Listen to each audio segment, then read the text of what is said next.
He signed a 3-year, $45 million deal with $32.5 million guaranteed in the 2023 offseason.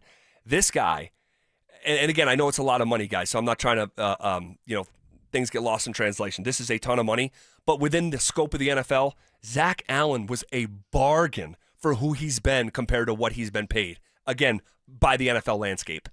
Yeah, and that's going to be an interesting one, and I know we got a couple other names on this list that we'll talk about as well, but with Zack Allen in particular, you're talking about a 27-year-old player at a premium position, right? Like, you already have your corners locked down, right? You've got Patrick Surtain on the big deal, and now you've got Jahdae Barrett, who you're going to have for 4 years on the cheap. So if you're going to invest in anything, we saw them with Dre Greenlaw and Hufanga in the offseason, you need to make sure that you're solid up front in the trenches. Totally. Right? And that's where a guy in Zack Allen, again, at 27 years old, prime football player Zack Allen, you should be able to forecast what you're going to get from this guy for years to come. And that is something that's really hard to replicate with guys that are second string or in free agency and whatnot. It's a premium position that I think taking care of Zack Allen has to be paramount. Yeah, and I believe he will. It's just a matter of how much. Correct. And how much do the Broncos value Zack Allen? I would say a whole heck of a lot. $100 million? Vance Joseph does. Oh, there's no question. And, ask the guys on the edge how valuable Zack Allen is. And then ask the corners how valuable the edge guys are into what they do. I mean, it's the definition of complementary football, and the Broncos have found this sweet spot here. But so when you talk about a recent comp for someone of Zack Allen's stature, and it's just a comp, okay? I'm not saying it's going to be a carbon copy of what Zack Allen could be looking at. But as I looked around the landscape of the NFL, Milton Williams, 26-year-old Milton Williams, so a little bit younger than Zach Wilson, just recently signed a 4-year, $104 million contract with the Patriots, including a $24 million signing bonus, $63 million guaranteed, an average annual salary of about $26 million. Would we feel comfortable giving Zack Allen a deal like that one? That is a lot of money. That is a mega deal. That's a lot of money. Yeah. Especially when you got another guy, Nik Bonitto, who's going to have to get his soon. Right. So I don't know if you got to pick one or the other, but I also think it's like, where do the Broncos think they're at right now? Because if you truly think Bo Nix is going to take this leap in year 2, and you feel good about your wide receiver room, and now you got J.K. Dobbins, and the defense is going to improve upon what was already a solid unit last year, maybe you do go all in. Maybe you do pay a Zack Allen and then look at Bonito as well. Or maybe you have time with a guy like Bonito, and you prioritize Allen this offseason and say, Nick, we like you. Let's see you do it again. I think there's some legs to that potentially as well. Let's circle back to that. I don't know if it would look exactly like Milton Williams' deal. Yeah, it's a little steep. But it would be similar. It would be similar. Zack Allen has played his best football in Denver. And you look at these stats, like, obviously he put up a great stat number or a sack number as well. But quarterback hits for a defensive tackle, no one was better in the NFL than Zack Allen. Let me phrase it this way, too. Milton Williams, the new contract, he's considered the 3rd highest paid at his position in the NFL. You think Zack Allen's a top 5 player at his position? Yes, I do. Well, and I don't even think that's closer to fact than opinion. Yeah, based on the last 2 years. And Aleem McNeil's making $24.25 a year, and that he's 5th highest paid at that position group. So like that, this is what it costs. It's not like wide receiver like we were talking about with Sutton, where you can get guys off the street that can contribute for a year or two. No, right. When you get one of these guys, you tend to not let him go. Like how did DeMarcus Ware find his way to Denver? Dallas couldn't pay him. Couldn't afford him in the cap, right? And look at what it did for Denver. It took him up a notch. Obviously, Denver already has these guys in this new iteration with Allen and Bonito and some of these other guys that are coming up as well. Look, I think on paper, again, all things being equal, it's a lot of money that he's already made, but at 27 years old, right, the way he's trending. This is the big deal. Like the other one was a big deal unto itself. Right. But this is like the big one. This is the big tuna of a deal. And if I'm Tom Condon, who is Zack Allen's agent from CAA football, I'm saying, why wouldn't I get this deal 100%. that Milton Williams got? He's in a great position, Zack Allen. My client's a top 3. Here's my argument. My Zack Allen is the best defensive tackle in football. Who's the highest paid? Is it Chris Jones? Chris Jones at 31, just under 32. Okay, now his career is just insane. So that's too high of a bar. But you say, hey, anyone not named Chris Jones, George Payton, and I'm talking like I'm Tom Condon from a CAA, his agent, like anyone not named Chris Jones, Zack Allen is as good. We are not settling for 5th or 6th. Like your quarterback is on a rookie contract. And that's the other part of this.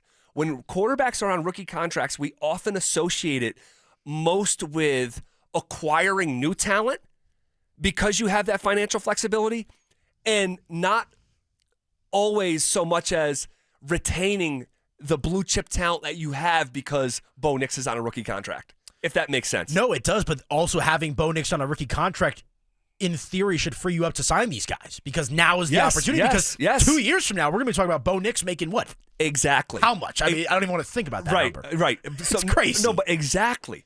So if you're the organization, if there's ever a time to say, yeah, and maybe this might be the mindset of, yeah, we're going to pay Sutton. Yeah, we're going to pay Zack Allen. Yeah, we're also going to pay Bonito because we're able to right now in a way that in 4 years from now, we won't be able to. I think that's part of the logic here going in. And if I was, again, his agent, Tom Condon from CAA, I would use that piece of information as much as anything else. Like, what is your guys' excuse not to pay my client? He's a top 3 D tackle in the league. You guys have the financial liquidity to do whatever you want to do because it's the richest ownership group, and your quarterback's on a rookie deal. Why wouldn't you pay my guy, George? Like, that's a fair Completely angle to fair. take. I mean, that's the angle I would take. Yeah. I mean, you're checking all the boxes of logic. Like, there's nothing out of left field that, Zack Allen's agent can bring to the table that the Broncos maybe sit back and say, okay, like let's stop the daydreaming here a little bit. I mean, everything on paper with where the Broncos are at and getting rid of the Russell Wilson dead cap money after this coming season. Right. You're going to be freed up to make these moves. And I think the big thing is, again, when Sean Payton, take the first year aside, take last year as kind of the start, there's been a culture shift in that building. Totally. And a lot of these guys, Courtland Sutton, Zack Allen, right, they've kind of picked up on that culture. But you want to be able to preserve that moving forward. And I think also if you put yourself in Sean Payton's shoes, not that you ever want to cheap out on any positions, but like Sean, as I was saying earlier, with his thought process on the offense, you might as well invest on the defense, shore that up, so Sean can be in the lab and go to work on the offense. Sure. All right, shifting gears here to Bonito. So we know he's coming off his rookie deal, and we're talking about this because today sort of, in some ways for us here, as the Broncos closed the book on the quote-unquote non-training camp period of the preseason, right? OTAs and minicamp are in the books. We're entering this period of summer where things go quiet for the Broncos on the field, but a few guys in orange and blue are hoping that it doesn't stay quiet for them. We've talked about Sutton. We've talked about Zack Allen. When it comes to Nik Bonitto, all right, the recent comp I have been using for Nik Bonitto is Brian Burns' 5-year, $141 million contract, all right, with the New York Giants that included a $35 million signing bonus, $87 million guaranteed, and an average value of $28 million. If you don't think this is what Nik Bonitto's camp is looking for, I think you're crazy.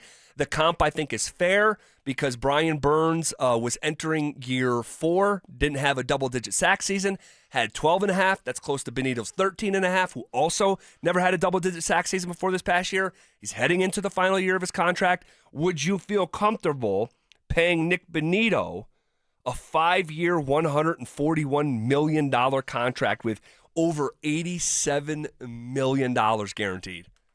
It's a ton of money for a guy who had one incredible season. And that's not a slight against Nik Bonitto. I just think, and I've heard some of these tea leaves in and around the building as well, that I think there's a little bit of belief, within Dove Valley that they want to see Bonito do it again. Similar numbers, maybe not quite the same, but okay, is this a flash in the pan for a 25-year-old who knows he's got a contract coming? Okay, do it again in your contract season. So I think the numbers are crazy. I mean, look at the numbers you just threw out compared to what we just talked about with Zack Allen. I know. How much more? I know. The positional difference is insane. And I think you could, obviously, when they're both on the field together, it's tremendous. But, like, if you have to choose one or the other, when you're looking at the money comparison, I mean, Zack Allen, at that money compared to Bonito, like, it opens up Pandora's box here a little bit. So, look, I think Nik Bonitto is an absolute star in this league. I think he's a star in the making. I think what you saw last year is more of what's to come from this guy. But I also think you buyer beware a little bit of, okay, 1 year, 25 years old. I don't think you can just throw that type of money at a guy like a Nik Bonitto, right, blindly, for lack of a better phrase. Devil's advocate, because I don't agree. I don't necessarily disagree when you say he's had one incredible season. That's pretty factual. Yeah. Just to play devil's advocate, it's been an ascension. Yes. It's been an ascension. Yes. It's not just that in a vacuum. He starts off, he's a young player on the field for the first time in 2022. He has a sack and a half. He started one game. But it's the next year in just 4 starts that he gets to 8 sacks in just 4 starts. That season, I think, might be getting overlooked to a certain degree. Now, I know 8 sacks isn't something that's going to break the internet, but as a second-year, second-round player, to put up 8 sacks and then go from 1.5 to 8 to 13, if you're the Broncos, a part of your sort of calculus here is like, is there another jump? And if there is, he could be looking to reset the market and just striking at the exact right time. And I agree with you. And like I said, I think Nik Bonitto is an absolute star in this league. I think you're going to see, Nik Bonitto is going to become a household name in the NFL come this next season, because I think the Broncos as a whole are going to take a leap. I think the defense is going to be as good, if not better, than they were last year. It's just when you look at the numbers, I guess I want Nik Bonitto to get paid. I can understand why there's maybe potentially a little reservation on the Broncos. Totally. Let me ask you this, and I'll answer it first. The 3 guys we talked about, Courtland Sutton, Zack Allen, Nik Bonitto, order of importance for the Broncos. I would go Zack Allen 1, Bonito 2, Courtland Sutton 3. And I think that speaks a lot to overall positional value and where the Broncos are at and where they should put their, lay their eggs, for lack of a better phrase. Man, I don't disagree. My football philosophy starts in the trenches. Yep. And if you find a dominant D tackle, and Zack Allen, he's not Aaron Donald, he's not, might not be Chris Jones, but he's like the level below that.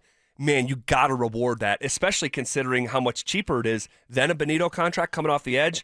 And then then it's Bonito, and then it's Courtland Sutton, who's a dependent position, who's older than all these guys. Yeah.